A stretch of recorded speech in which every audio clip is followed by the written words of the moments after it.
Imagine waking up one morning in the Stone Age. You look at your family, point at the fire, and try to say, "Good morning." But wait, could you actually speak? Or would it just be grunts, growls, and random noises? Today, we're diving into one of the biggest mysteries of human history. Did Stone Age people really talk? Stay with us because the answer is funnier, weirder, and way more surprising than you think. Now, let's begin the real story. When we think of the Stone Age, we often imagine cavemen yelling, "Ugh!" and "Ooga booga." But the truth is, that's just Hollywood. Real Stone Age families, like our friends Grog, Urka, little Bubu, Granba, and of course the ever-hungry Zik-Zik, had much more going on. Scientists believe that by around 50,000 years ago, humans already had the ability to use complex speech. So yes, your ancestors probably could gossip, argue, sing, and complain just like we do today. But here's the twist. Speech didn't appear overnight. Imagine Grog trying to explain to Urka that he saw a mammoth near the river. At first, it might just be hand signals, funny noises, maybe even drawing lines in the dirt. Urka, being the clever one, would likely figure it out. But when little Bubu tried to repeat it, total chaos. Granba, of course, would complain, "Back in my day, we didn't need fancy words. We just survived." Does that sound familiar? Just like your grandpa refusing to use smartphones. So how did language evolve? Well, scientists think early humans first developed sounds for warnings, like "ah" for danger or "oh" for excitement. Over time, these sounds became more structured. Eventually, they formed real words. And once you have words, you can tell stories. Imagine the first bedtime story in history.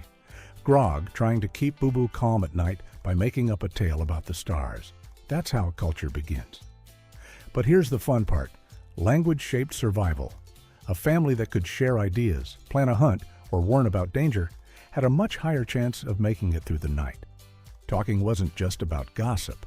It was about life and death. And yes, probably also about who stole whose mammoth steak. Now let's pause for a second. Can you imagine trying to live today without words? No texting, no memes, no arguing about pizza toppings, just grunts. Sounds painful, right? That's why language is considered one of humanity's superpowers.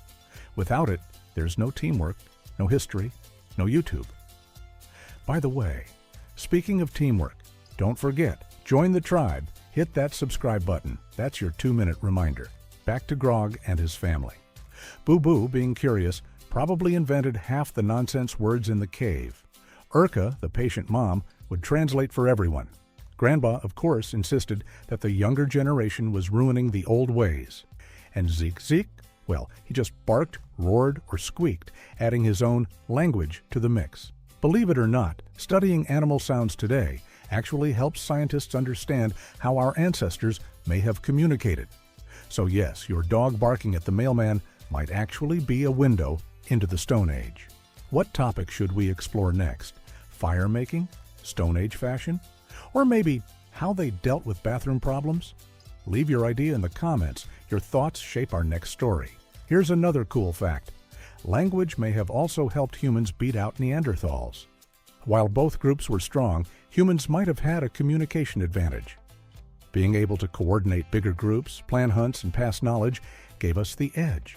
So in a way, you're here watching this video because your ancestors were great talkers. Now, let's compare with modern times. We complain about slow Wi-Fi. But imagine Grog waiting 3 days for Urka to understand that he wanted mammoth stew, not mammoth soup. Which one is worse? Honestly, I'd take the Wi-Fi problem. And here's something mind-blowing. Every language you hear today, English, Turkish, Chinese, even emoji, is the great-grandchild of those first grunts and sounds in the Stone Age. Our entire modern world, from TikTok dances to wedding speeches, started with one caveman making a weird noise at another. So, did Stone Age people really speak? The answer is yes. Not only did they speak, but their words changed history. Language turned survival into civilization. It turned noise into meaning. And it made sure that even today, thousands of years later, we can sit together through this video and share a story. So next time someone says, words don't matter, remind them. Without words, there's no memes, no Netflix, no pizza orders. Words are everything. And in the Stone Age, they were the difference between life and death. Thanks for watching. Remember to leave a like if this scene felt familiar. Drop a comment about which time period you'd live in, and let's argue, were Stone Age families actually happier? Let's discuss. Until next time, stay curious, stay adventurous, and keep the fire of knowledge burning.